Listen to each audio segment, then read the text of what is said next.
Captain Chris Myers, Central Florida Sight Fishing Charters. Today we're going to talk about casting up against shorelines or other structures with spinning rods and how you can be more effective at that. As a full-time flats fishing guide here in Central Florida, we have the opportunity to do a lot of fishing up against shorelines, underneath mangrove trees, rock piles, places that fish like to congregate, and a lot of anglers do not have in their casting arsenal an effective technique for making those casts without constantly getting hooked up in the bushes, way back in the trees, wrapped around branches, roots, etc. It's going to happen once in a while, but I'm going to give you a technique that will minimize the amount of times you have to break off lures, go back in the sticks and get your lure. Try this technique and see if it works for you.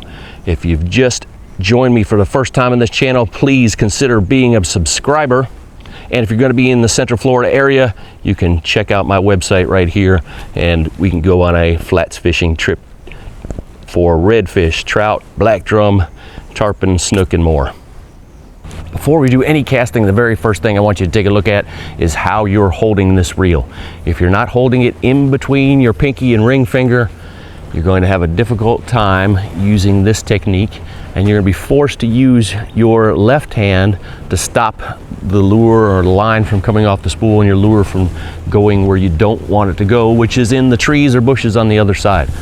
If we're holding it in between your last two fingers, now your index finger is above the spool where it should be, and it needs to be if you're going to use your finger as a brake, but it will also make much more effective casts. If you cannot reach that line with your index finger before you flip the bail open, the bail is not in the correct position. Do not, under any circumstances, take your hand off, pull it across the top, or take this hand, pull the line across the top of the spool. It's very likely that it gets caught on the roller bearing sometime during your trip, usually at the worst possible moment, and costing you a great opportunity. So if you always rotate that thing around with your left hand, you don't have to use the handle to turn. You can get in this habit and you'll never have to look down at your reel to do this again. I just grab the roller bearing, rotate it around. I know my two fingers are together, it's in the right position. Flip it open, barely hold it on the spool. I don't need to pinch it up against the rod. This finger controls the line, controls the direction of the lure depending on when I straighten that finger out, and it is also going to be my brake, which is going to instantly stop more line from coming off the spool when I see this thing is going somewhere other than where I want it to go. So if I made a cast that was heading up into that tree, stick my finger on that line, I did not end up losing my lure and possibly a whole bunch of line on a cast.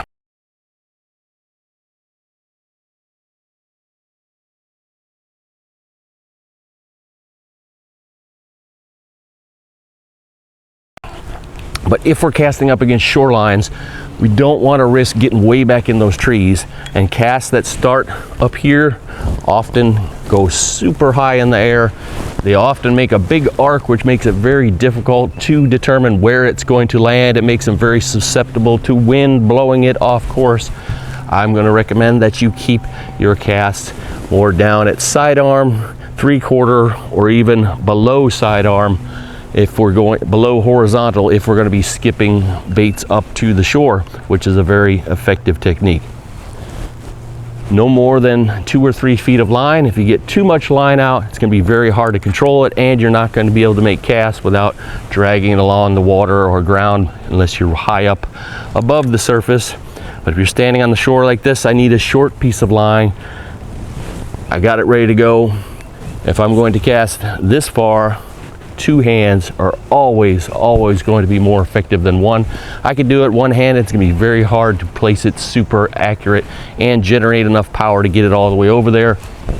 Use your bottom hand, and I'm going to swing parallel to the water if I'm trying to throw it in a bullet straight to the other side, or even slightly below if I'm trying to skip that thing off. My aim point is 4, 5, 6 feet before the shoreline, skips that bait up in there. The sound of that thing skipping across the surface can often trigger an instant bite. I'm going to make my cast here, skip that thing up in there. Every single cast I make, I'm going to stop that line with my finger. Every one. I got a wind blowing this way right now.